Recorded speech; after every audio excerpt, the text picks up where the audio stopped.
Assalamualaikum warahmatullahi wabarakatuh. Alhamdulillah wa musallian wa musalliman ala Rasulullah Muhammad sallallahu alaihi wasallam amma ba'du. Anak-anak, kita berjumpa lagi.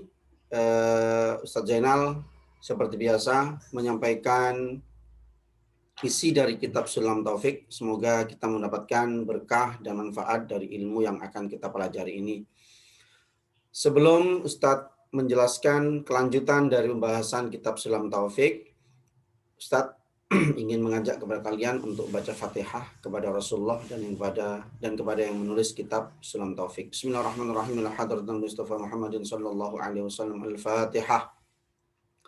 A'udzu billahi minasyaitonir rajim. Bismillahirrahmanirrahim. Alhamdulillahi rabbil alamin. Arrahmanir rahim. Maliki yaumiddin.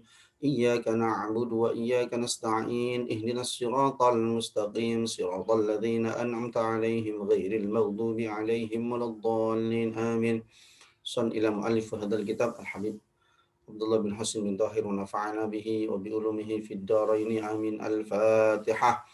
أعوذ بالله من الشيطان الرجيم بسم الله الرحمن الرحيم الحمد لله رب العالمين الرحمن الرحيم مالك يوم الدين إياك نعبد وإياك نستعين اهدنا الصراط المستقيم صراط الذين أنعمت عليهم غير المغضوب عليهم ولا الضالين آمين.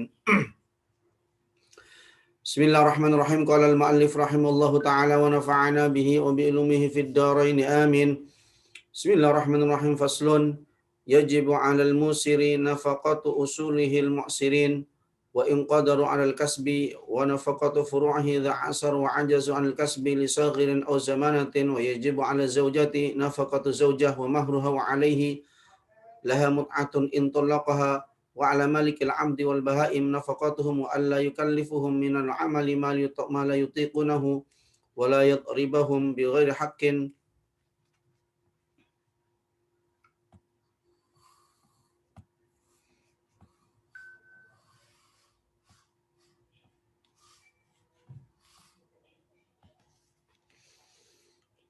wa yajibu 'ala zawjati fi nafsiha illa ma la yahillu alla tasuma wa la takhruja min baitihi illa bi idhnih. Faslun yajibu 'alal musiri faslun fi nafaqatil wajibati wa ma yudhkaru ma'aha. Jadi bab ini menjelaskan tentang kewajiban menafkahi kerabat atau keluarga. Yajibu 'alal musiri nafaqatu usul mu'sirin. Wajib ya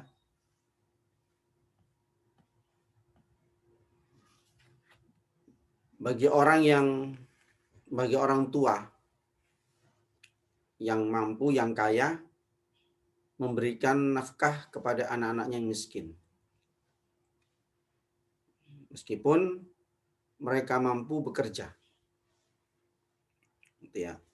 Jadi kalau orang tua, ini anak-anak, ini kewajiban orang tua bagi anak-anaknya yang masih belum berkeluarga sendiri. Ya seperti kalian lah. Ya, seperti kalian yang belum bekerja, masih ikut orang tua, maka orang tua ada kewajiban untuk memberikan nafkah. Nah, nafkah itu apa? Nafkah itu kebutuhan bagi keluarganya, bagi anaknya. Ya.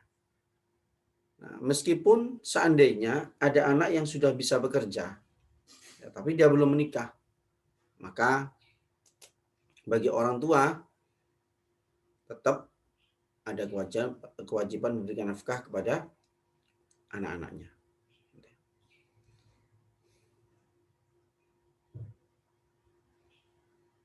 Wa nafaqatu furu'ihi. Dan berikan nafkah kepada cabang-cabangnya, itu artinya memberikan nafkah kepada saudara handai tolan yang lain. Siapa? Ya mungkin yang menjadi tanggungan itu kan keponakan gitu ya. Itu masih bisa dihandle atau di-cover oleh pamannya.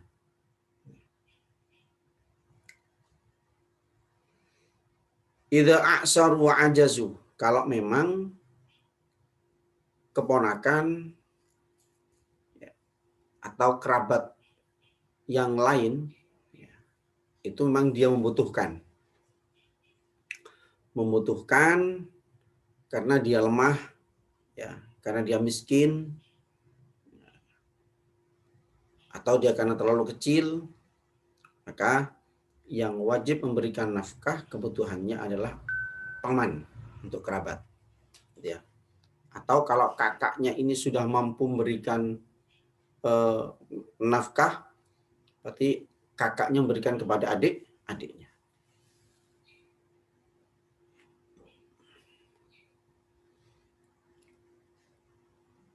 Wajibu ala zaujati. Wajib bagi seorang suami nafaqatu zaujati wa mahruha. Wajib ala zauji nafaqatu zaujati wa mahruha. Nah, ini sekarang bagi orang yang sudah menikah nih anak-anak ya. Bagi orang yang sudah menikah, maka wajib bagi orang ini memberikan nafkahnya kepada istrinya. Gitu ya. Harus memberikan nafkah, memberikan kebutuhan istrinya. Jadi kalian ini untuk teman-teman yang laki-laki ya, anak-anak yang laki-laki ya. Ustadz kok bahas ini? Ya, kenapa disampaikan dalam kitab Islam Taufik ini supaya kalian juga bisa memahami tentang hak kalian besok, kewajiban kalian besok. Jadi kalau kalian ini menjadi seorang suami, maka kewajiban kalian memberikan nafkah kepada istrinya. Dan istri juga menerima apa yang diberikan oleh suami. Jadi seperti itu. Wa mahruha, dan juga memberikan mahar. Mahar itu mas kawin anak-anak. Jadi jangan sampai kemudian kalian menikah tidak ada mas kawinnya, karena mas kawin ini memberikan mas kawin itu bagian dari rukun menikah. Nggak boleh tinggalkan. Wa alaihi laha mut'atun in talaqaha. Dan bagi suami istri itu harus ada hubungan yang baik. Ya, hubungan yang baik. Nah, kalau memang tidak terjadi hubungan yang baik, ya harus dengan cara yang baik pula, gitu ya. Harus dengan cara yang baik pula. Wa 'alal maliki wa 'ala malikil 'abdi wal bahaim nafaqatuhum. Nah, bagi orang yang dia punya budak, seperti apa yang sudah Ustadz sampaikan, budak itu orang yang harus diberi makan oleh tuannya. Dan budak ini bisa dijual belikan. Ada budak kecil, anak kecil, ada budak orang dewasa, ada budak perempuan, ada budak yang sudah tua, gitu ya. Ini boleh dijual belikan.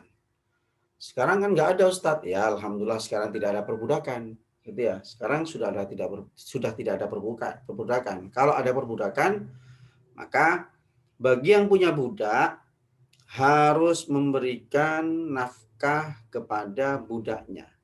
Intinya memberikan makan, memberikan minum, memberikan pakaian. Itu seperti itu kepada budaknya. Gitu ya. Termasuk orang yang mempunyai hewan piaraan. Harus kasih makan dan minum, tempat yang layak, gitu ya.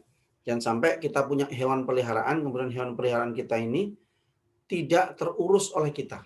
Kita punya burung, ya harus kita kasih makan tiap pagi, tiap siang hari, sore hari. Kita kasih makan. Jangan sampai kemudian dia mati, hewan ini mati gara-gara kita nggak mau memperhatikan kehidupan dia, gitu ya. Dosa nih anak-anak. Jadi ceritanya itu ada seorang wali itu orang yang kekasih Allah, yang dekat dengan Allah karena ibadahnya, karena perbuatan baiknya, akhirnya dekat kepada Allah. Nah, dicabut kewaliannya gara-gara apa?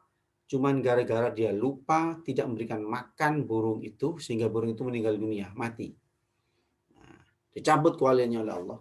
Ya gara-gara seperti itu. Makanya kemudian kita hati-hati, jangan sampai kemudian kita punya hewan peliharaan, kemudian hewan peliharaan kita ini nggak kita urus. Gitu. Karena besok di akhirat tuh anak-anak, kita akan dimintai pertanggungjawaban oleh Allah. Kenapa hewan ini mati? Kenapa kamu tidak memberikan makan kepada hewan ini dan lain sebagainya. Ya, makanya hati-hati kalau kita punya hewan peliharaan, gitu ya.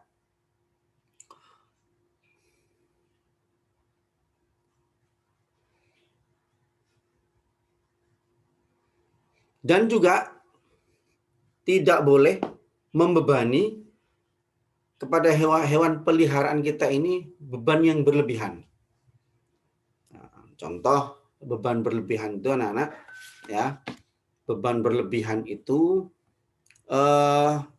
kita punya sapi nih, ya, tapi sapi kita ini diberi beban lebih dari kekuatan dia, ya itu nggak boleh, berlebihan namanya. Jangankan hewan ya anak-anak, kita punya kendaraan saja, kalau kendaraan kita ini kita beri beban lebih, itu juga nggak akan kuat, gitu ya. Itu mesin padahal. Ini hewan nih, makhluk hidup yang punya hak juga. Dia butuh istirahat, dia butuh makan, butuh minum, kan begitu. Kemudian kita berbeban lebih kepada hewan peliharaan kita. Sampai hewan peliharaan kita nggak kuat untuk mengangkat beban itu. Itu nggak boleh. Ya, nggak boleh. Kemudian tidak boleh memukul hewan peliharaan kita secara berlebihan.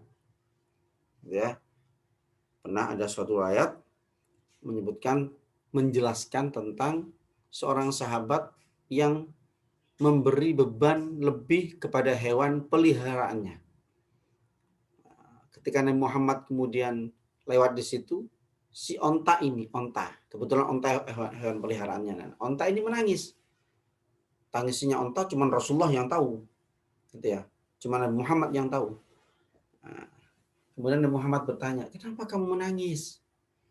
Respon si unta bilang, wahai Rasulullah, aku ini diberi beban lebih oleh pemilikku. Maka kemudian Nabi Muhammad memanggil pemiliknya. Kata Rasulullah, siapa yang punya pemilik ini, si unta ini? Kemudian datang salah seorang sahabat, saya wahai Rasulullah. Kamu jangan berbuat aniaya terhadap hewan peliharaan kamu. Hewan peliharaan kamu ini sudah kamu bani yang berat, kamu kurangi. Nah, ini kurangi. Gitu ya. Nah, itu mukjizat Nabi Muhammad Shallallahu Alaihi Wasallam. Nah, Ustadz, apakah kita kan bukan Nabi, nggak tahu apakah kita boleh memberikan beban lebih kepada hewan peliharaan kita? Tetap nggak boleh. Tadi kan contoh bahwasanya ada seekor unta yang dia menangis kepada Rasulullah kan diberi beban lebih, gitu ya. Nah, contoh itu akan dialami oleh hewan-hewan yang lain. Makanya kemudian dalam kitab ini diingatkan jangan sampai kita memberikan hewan ini beban yang lebih atau dipukul. Ya, mukulnya berlebihan. Nggak boleh juga nih. Gitu ya. Makanya kita nggak boleh menyiksa binatang. Contoh nih kalau binatang ini diadu nih. Ya, diadu kayak ayam dengan ayam, diadu tarungnya, mana yang menang, itu nggak boleh. Ya, jangan kan hewan, manusia aja nggak boleh kan begitu ya. Nah, hewan juga nggak boleh, sama saja. Makanya kemudian dilarang kita menyakiti hewan peliharaan.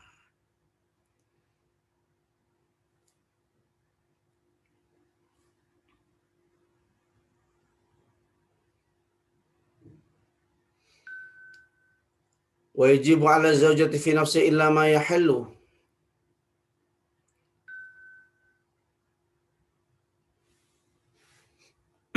Bagi istri wajib mematuhi suami, menyerahkan dirinya sepenuhnya kepada suaminya, gitu ya. Wa alla tasuma wa la takhruja min baiti illa bi idnih. Tidak boleh keluar rumah, tidak boleh berpuasa, tidak boleh keluar rumah harus seizin suaminya. Oh, Ustaz, kok membahas itu Ustaz dalam kitab ini? Iya, tadi Ustaz sampaikan. Dalam kitab ini kita diajari supaya kita ini menjadi anak-anak, menjadi santri, menjadi orang yang memang betul-betul siap menghadapi semua keadaan dalam kehidupan kita, termasuk dalam mengurusi keluarga. Judulnya aja memberikan nafkah kepada keluarga, kan begitu ya. Nah, bagi istri ini teman-teman perempuan ini ya yang tilmidah ini eh, insya Allah kalian ke depan kalau sudah waktunya menikah kalian kan menikah, maka kewajiban kalian harus taat kepada suami. Ya, apapun yang kalian kerjakan harus atas seizin suami, tidak boleh semaunya sendiri. Ya, karena kalian sudah punya suami. Ya, begitu. Makanya kemudian diajarkan supaya para istri, termasuk maaf para perempuan yang menjadi istri harus siap dengan ketaatan kalian kepada suami. Tadi disebutkan puasa harus izin suami. Ini puasa sunnah, anak-anak. Bukan puasa wajib. Kalau puasa wajib harus. Kalau suami tidak mengizinkan, suaminya harus diingatkan. Karena apa? Ya Ramadan contohnya puasa wajib. Dan sampai kemudian di puasa wajib, istrinya nggak boleh berpuasa. Kecuali kalau istri tadi itu memang dalam keadaan sakit. Maka suami, kalau suami melihat, oh ini kalau sakit berpuasa tambah membahayakan diri istri, maka nggak boleh puasa Ramadan terlebih dahulu. Bukan karena suami melarang begitu saja, tapi karena ada sebab. Tapi kalau puasa sunnah, maka suami, istri harus minta izin dulu kepada suami, meskipun itu ibadah puasa itu. Tapi karena sunnah, maka harus atas seizin suami. Begitu anak-anak ya. Nah, ini pembahasan ini semoga bermanfaat buat kalian dan semoga kalian eh, bisa mendapatkan ilmu yang berkah dari pembahasan kitab Sulam Taufik. Semoga bermanfaat anak-anak. Semoga dengan apa yang kita pelajari dan Ustadz sampaikan, Allah memberikan keberkahan kepada kita. Dan ingat anak-anak, tetap kita berdoa kepada Allah, semoga semua musibah yang Allah berikan, Allah selesaikan dengan cara Allah Subhanahu wa taala dan kita bisa bersekolah bertatap muka seperti tahun-tahun kemarin. Ustaz akhiri, Assalamualaikum warahmatullahi wabarakatuh.